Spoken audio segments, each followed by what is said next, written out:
Everyone welcome to पाठशाला। बेटा sorry मैं वीडियो अपलोड नहीं कर पाई थी, मैं बिज़ी थी।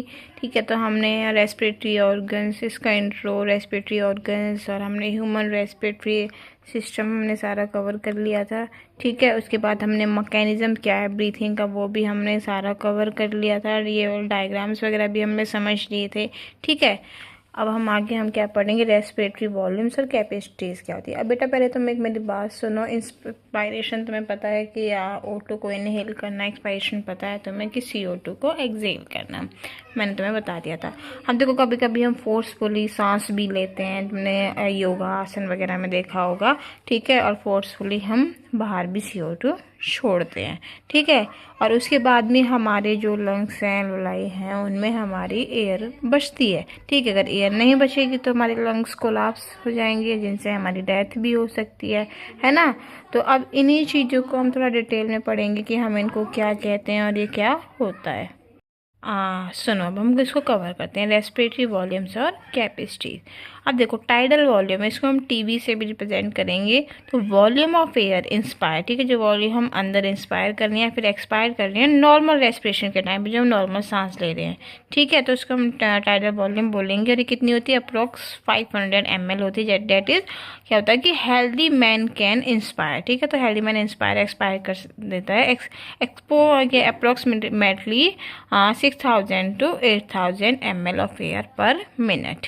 उसके बाद IRV क्या होता है, इंस्पायरेटरी रिजर्व वॉल्यूम, जो एडिशनल वॉल्यूम हम एयर का पर्सन जो है इंस्पायर मतलब फोर्सफुली, ठीक है, वो जितना सांस अंदर ले सकता है, जितनी एयर अंदर ले सकता है, उसको हम बोलेंगे IRP। ठीक है, तो एवरेज क्या होता है इसका 2500 ml to 3000 ml। अब है हमारा एक्सपायरेटरी रिजर्व वॉल्यूम ERV। ठीक है, तो एडिशनल वॉल्यूम एयर की जो पर्सन फोर्सफुली, ठीक है, पूरी जान लगा के एक्सपायर कर सकता है, ठीक है, वो क्या होती है हमारी 1000 ml से 1100 ml। अब देखो बेटा, नेक्स्ट है हमारी रेजिडुअल वॉल्यूम।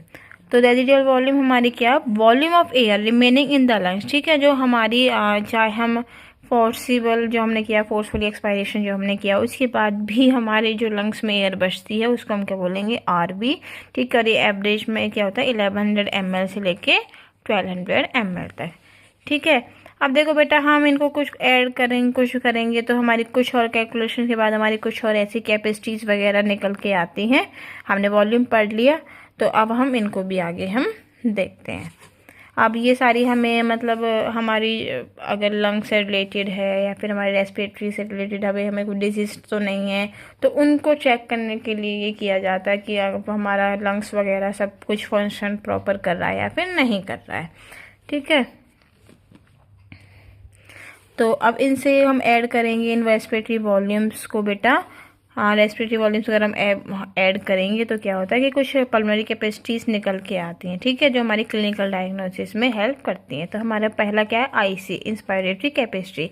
तो इसको किसके होता है, TB और IRV, टाइडल वॉल्यूम, और ये हमारा इंस्पायरेटरी रिजर्व वॉल्यूम। अब देखो total volume of air a person can inspire after normal expiration. ठीक है, तो बेटा नॉर्मल हमने सांस छोड़ा और उसके बाद अब, ठीक है, जो पर्सन इंस्पायर कर सकता है जितना वॉल्यूम ऑफ एयर, उसको हम क्या बोलेंगे, IC।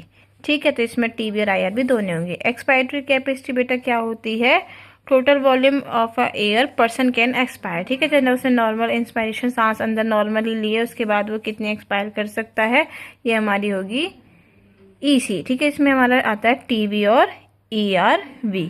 उसके बाद आता है हमारा फंक्शनल रेसिडुअल कैपेसिटी FRC। क्या आता है, volume of air that will remain in the lungs after normal expiration. ठीक है, तो बेटा वो वॉल्यूम हमारी एयर की जो नॉर्मल हमने सांस छोड़ी है, उसके बाद जो वॉल्यूम हमारी बचती है लंग्स के अंदर, उसको हम बोलेंगे FRC। ठीक है, जिसमें कौन कौन सी आ गई, ERV और RV। BC हमारा नेक्स्ट वाइटल कैपेसिटी। इसमें हम क्या है कि maximum volume of air a person can be. ठीक है, तो जितनी सांस एक नॉर्मल पर्सन ले सकता है, ठीक है, एक जान लगा के जब उसने सांस छोड़ी है ना, उसके बाद वो कितनी वॉल्यूम एयर की वापस से सांस ले सकता है, ब्रीथ कर सकता है, वो हमारी होगी BC। तो इसमें क्या आ जाती है, ERV, TB, IRV। ठीक है, और हमारा आता है नेक्स्ट है हमारा TLC, टोटल लंग कैपेसिटी। तो इसमें क्या है कि total volume of air accommodated in the lungs, ठीक है, तो जितनी वॉल्यूम एयर की हमारी लंग्स में आ सकती है, ठीक है, फोर्स इंस्पायरेशन के बाद उसको हम क्या बोलेंगे, टोटल लंग कैपेसिटी। तो इसमें क्या आ जाता है हमारा RV, ARV, TB and IRV, ठीक है, या फिर हम बोल सकते हैं कि वाइटल कैपेसिटी प्लस में रेसिडुअल वॉल्यूम। अब हम नेक्स्ट पढ़ेंगे एक्सचेंज ऑफ गैसेस। देखो बेटा, एक्सचेंज ऑफ गैसेस में क्या है कि जो अब देखो पहली बार प्राइमरी साइट्स जो है एक्सचेंज ऑफ गैसेस की वो हमारी क्या है, alveoli. Alveoli are the primary sites of exchange of gases. Exchange of gases also occur, ठीक है, तो हमारे एक्सचेंज ऑफ गैसेस जब हमारे किसी के बीच में होता है, ब्लड और टिश्यू के बीच में भी होता है। O2 और CO2 जो गैस हैं जो एक्सचेंज की जाती हैं इन साइट्स पे, किसकी हेल्प से, कौन से प्रोसेस से, सिंपल डिफ्यूजन, ठीक है, और वो किसके ऊपर बेस्ड होता है, प्रेशर या फिर कंसंट्रेशन ग्रेडियंट। ये सब चीज़ मैंने तुम्हें समझा दी थी, ग्रेडियंट क्या होता है। अब देखो सॉल्युबिलिटी क्या है गैसेस की। अब देखो रेट ऑफ डिफ्यूजन जो है किसके ऊपर डिपेंड करता है, हमारा गैसेस की सॉल्युबिलिटी, जिसकी हम ये O2 और CO2 की, और ठीक है, और जो मेम्ब्रेन्स यहाँ पे इन्वॉल्व हो रही उनकी थिकनेस, ठीक है। देखो solubility of the gases as well as the thickness of the membrane involve in diffusion are also some important factor that can affect the rate of diffusion. अब पढ़ते हैं। अब एक मेरी बात सुनो कि अगर देखोगे जो गैसेस है उनका पूरा मिक्सचर होता है, उसमें जो एक पर्टिकुलर गैस अपना प्रेशर कंट्रीब्यूट करेगी उसको हम बोलेंगे उस गैस का पार्शियल प्रेशर, ठीक है। अब जैसे ऑक्सीजन की बात करें तो वो कैसे रिप्रेजेंट करेगा उसको, PO2, ठीक है, ऑक्सीजन के लिए। और अगर हम कार्बन डाइऑक्साइड की बात करें तो वो कैसे रिप्रेजेंट करेगा, PCO2, ठीक है, कार्बन किसके लिए, कार्बन डाइऑक्साइड के लिए।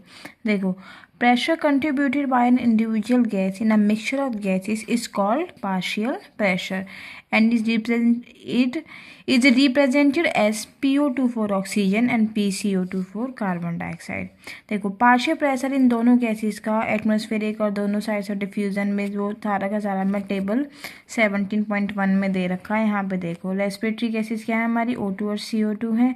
एटमॉस्फेरिक कितना होता है इनमें, 159, ये सारा का सारा mmHg में, ठीक है। पार्शियल प्रेशर एल्वलाई में 104, ब्लड डीऑक्सीनेटेड 40 और ब्लड में ऑक्सीजनेटेड 95 और टिश्यू 40। अब सेम देखो CO2 में क्या है, 0.3, कितना कम है, ठीक है। एल्वलाई में 40 है और ब्लड ये डीऑक्सीनेटेड है ना, तो देखो इसमें नॉर्मल सी बात है कि फालतू ही होगा, ठीक है। 45 है। ऑक्सीजनेटेड यहाँ पे कितना होता है, 40 है, और टिश्यूज़ में कितना है, 45 है, ठीक है।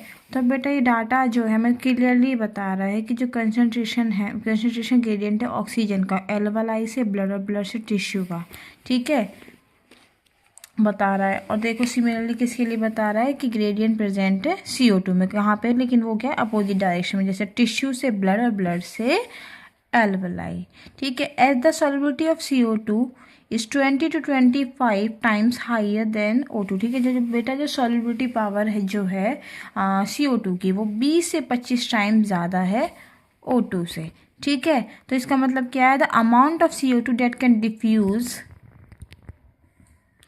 एक मिनट बेटा थोड़ा ग्लिच हो गया था, अब सुनो दोबारा से। हाँ, the amount of CO2 that can diffuse through the diffusion membrane per unit difference in partial pressure is much high, ठीक है। जो अमाउंट है CO2 का डिफ्यूजन का, ठीक है, डिफ्यूजन मेम्ब्रेन के through per unit partial pressure वो बहुत ज़्यादा है O2 की कंपैरिजन में। द डिफ्यूजन मेम्ब्रेन, ठीक है। तो देखो बेटा डिफ्यूजन मेम्ब्रेन है वो 3 बड़ी लेयर से बनी होती है। पहली होती है थिन स्क्वेमस एपिथेलियम, किसकी होगी, एल्वलाई की। उसके बाद देखो दूसरी है एंडोथीलियम ऑफ एल्वुलर कैपिलरीज, और थर्ड वन क्या है, basement substance in between them, इन दोनों के बीच में क्या होता है, basement substance. However it's total thickness, ठीक है, तो बेटा इसकी जो टोटल थिकनेस है वो 1 मिलीमीटर से भी कम है। देयरफॉर सारे के सारे फैक्टर्स हैं हमारी बॉडी में फेवरेबल होते हैं डिफ्यूजन O2 का एल्वलाई से टिश्यू में और CO2 का टिश्यू से एल्वलाई में। अब देखो ये एक बारी डायग्राम देख लेते हैं। हाँ देखो एयर का आना जाना यहाँ से हो रहा है एल्वुलर इसमें कैविटी में, एल्वुलर वॉल है, क्या है ये, क्या है हमारी एल्वुलर वॉल। इसके बीच में देखो ये क्या है हमारा बेसमेंट सब्सटेंस है, ये RBCs हैं, ठीक है। इन्हीं के साथ कंबाइंड होके O2 का ये सब चलता है, H भी कंबाइंड होती है। अब देखो ये क्या हमारी ब्लड कैपिलरीज है। उसके बाद यहाँ पे एक और डायग्राम है बेटा, कि एक्सचेंज ऑफ गैसेस का शो कर रखा है। एवलाइज और बॉडी टिश्यूज़ के बीच में जब ब्लड ट्रांसपोर्ट चल रहा है, ये सारा सिस्टम देखो यहाँ से। यहाँ पे देखो एल्वलाई एयर आ रही है। PO2 का प्रेशर क्या था 104 mmg। PCO2 क्या हमारा 40 mmg। किसके अंदर है? एल्वलाइज के अंदर। ये पल्मोनरी वीन है, किसको लेके आ रही है? O2 को। देखो ये सिस्टमेटिक आर्टरीज हैं, कैरिंग क्या कर रही हैं? कैरी कर रही हैं ऑक्सीनेटेड ब्लड। PO2 यहाँ पे कितना है 95 mHg और PCO2 कितना हमारा 40 mmg। ये बॉडी टिश्यूज़ हैं। देखो O2 आ रहा है यहाँ पे और यहाँ से CO2 जा रहा है। ठीक है, तो यहाँ पे PO2 क्या है? सिस्टमिक बीन्स हैं। ठीक है, क्या कैरी कर रही है? हमारा डीऑक्सीनेटेड ब्लड कैरी कर रही है। PO2 क्या है यहाँ पे 40 mmHg। PCO2 क्या है हमारा 45 mmHg है। ये हमारी पल्मोनरी आर्टरी ये CO2 को लेके जा रही है, फिर बाहर निकाल देगी। ठीक है बेटा।